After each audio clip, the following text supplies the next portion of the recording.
Saan ba tayo? Ready? Ready? Okay. Ready naman? 1, 2, 3. Ready? Okay.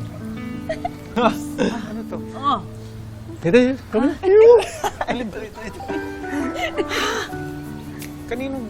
Kaninong bahay to? Sa atin.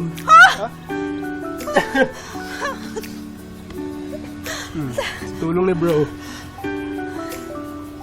Hindi na tayo mag-renta. Pero, babayaran pa rin naman. Pero di na tayo makapalayas dito. Atin na to eh. Ha? Atin na to.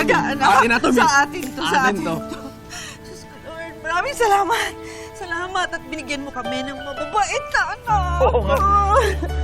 Hayaan mo, anak. Makakatulong na rin ako sa pagpapaganda ng bahay natin.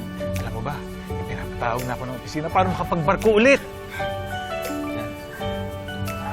Naman na kita pipigilan eh. Huwag ka na mag-extended na. Huwag ka na mag-extend. Ayaw na maganda ng bahay. Tapos, kulang tayo.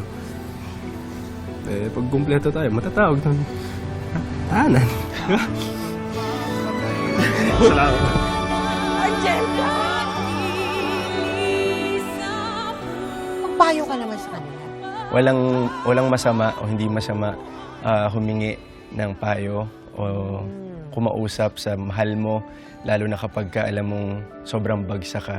Kasi nung mga panahon na yun, pamilya ko lang. So kung nandyan yung pamilya mo, mahal mo sa buhay, huwag kang mahiya, humingi ka ng tulong. Hindi mo kaya mag-isa yan. Kailangan mo rin, tsaka syempre si Lord. So, Boy, thank you ha for sharing Tita your Mel, life. thank you ha? po. At talagang, oo. I'm sure, sana yung mga bata, ma-inspire Sana po. dyan sa kwento mo.